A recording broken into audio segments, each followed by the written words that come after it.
Dolphins fans, welcome into Dolphins Today. I am Will Scott, and on today's show, we're going to be breaking down some news and notes from the NFL Combine. But first, help us break our likes record from last month. It is March 1st. I want to get more likes on this video than we did on any single video last month. So we need 617 likes. Let's get there. Hit the thumbs up icon below this video. Help us reach 617 likes. As I mentioned, we're discussing some news and notes. When you're talking about the NFL Combine, we saw Mike McDaniel take the podium yesterday. The Dolphins head coach, the Dolphins general manager, Chris Grier, spoke today addressing some Dolphins rumors. He talked about Byron Jones. He talked about Mike Gesicki. But we begin with what he said about Tua Tagovailoa. He was asked if he's concerned with Tua's durability. And he said, I can't lie and say no, but it's not something that's going to make us wait to do something long term. The one thing is he's banged up, but he always comes back and bounces back and plays hard and performs. We're excited for his future. We're excited for watching him doing all the work he's been doing in the offseason right now to prepare for 2023. He's very excited to get back on the field this year. Our expectation is he's our quarterback, and he's our quarterback here to be successful for a long time.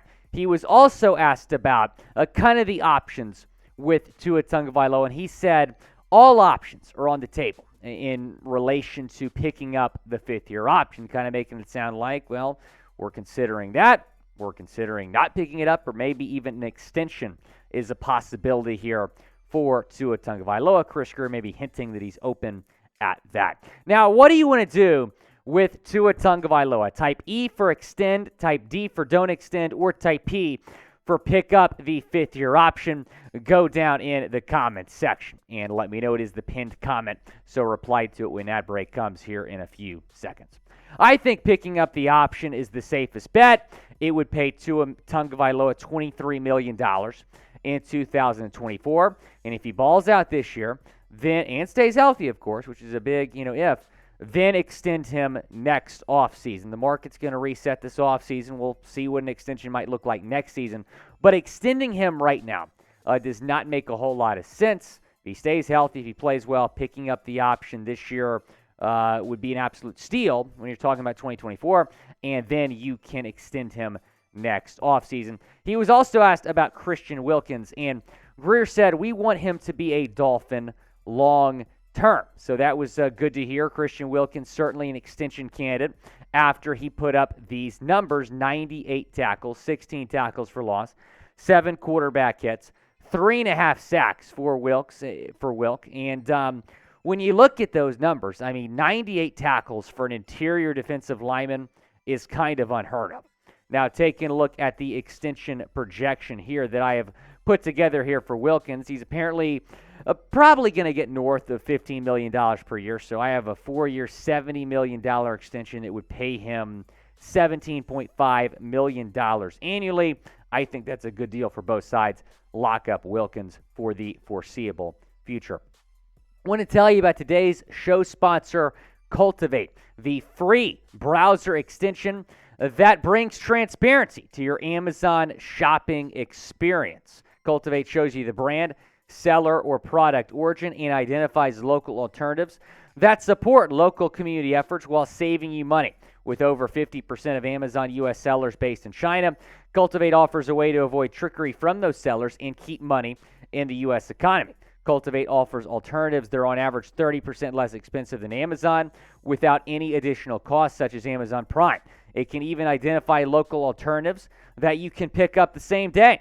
Cultivate users earn free donations as rewards for using the extension, and the more you use it, the more you earn in donations by increasing your level. In fact, Cultivate donates 51% of the revenue they make on your purchase. So what are you waiting for? Go to wecultivate.us/chatsports and download Cultivate for free. Let Cultivate bring transparency, savings, and community support to your Amazon shopping journey. Support the show and download with our link. It's down in the comments and description of today's video. Going back to Chris Grier here, he addressed Byron Jones. And, of course, Byron Jones over the weekend had these cryptic tweets that maybe hinted at a possible retirement. And Chris Grier said he's under contract with us right now.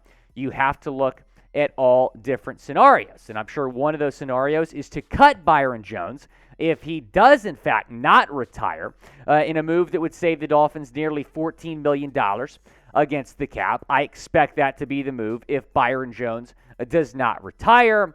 The tweets yesterday kind of hinted at a retirement, but reports from ESPN and the Miami Herald after those tweets indicated that it was not a retirement announcement from Byron Jones. He also was asked about Robert Hunt, who was kind of the unsung hero, one of the unsung heroes this year on the Dolphins.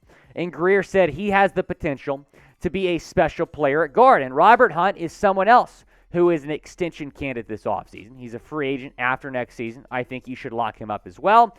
He's probably going to be cheaper this year than next year because if he puts together another really solid season in 2023, he's not going to be cheap to lock up long term. Mike Gesicki, meanwhile, is a free agent this year, and Chris Grier said he has earned the right to be a free agent, indicating that the Dolphins are not going to franchise tag him for a second straight year. We'll see what his price range is. Never say never when talking about bringing Mike Gesicki back to Miami. I'm going to say never. I would love to see Gesicki back, but I do not think that's realistic. Now, be sure to subscribe to the channel because we are going to have a Xavier Howard jersey raffle.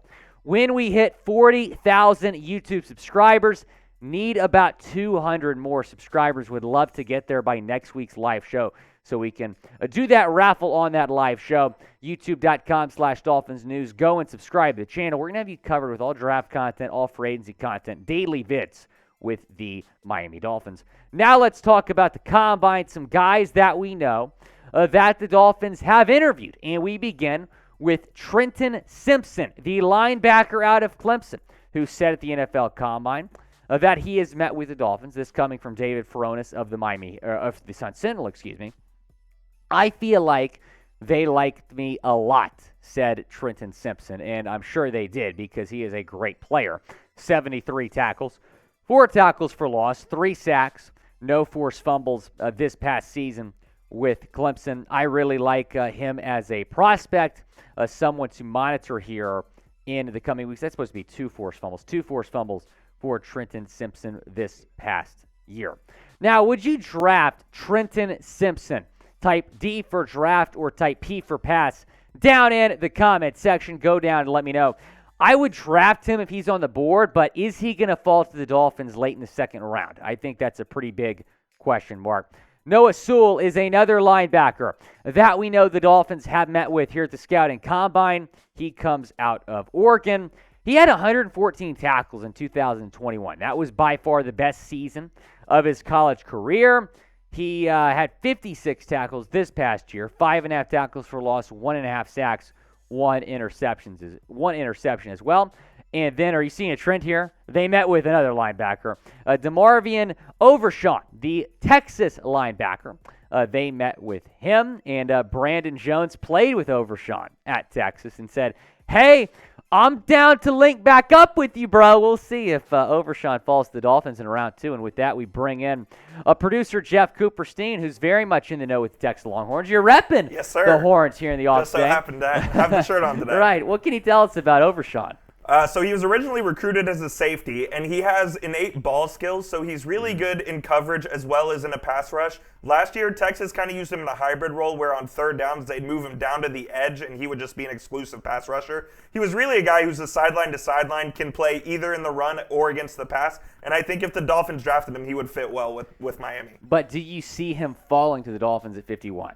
That's the question. What's his That's probably right around his stock? range. I think if he's there at 51, the Dolphins could get him. Maybe if he's at 45, the Dolphins trade up 6 spots to go get him. I could see that. I really like Overshawn as a prospect, and it's no surprise that the Dolphins are trying to address the linebacker need in this draft. They have 5 linebackers that are free agents, so they're going to have to rebuild that linebacker room, a room that was a little bit mediocre this past season. Taking a look at some of those free agents. Landon Roberts, I would like to bring him back if the price is right.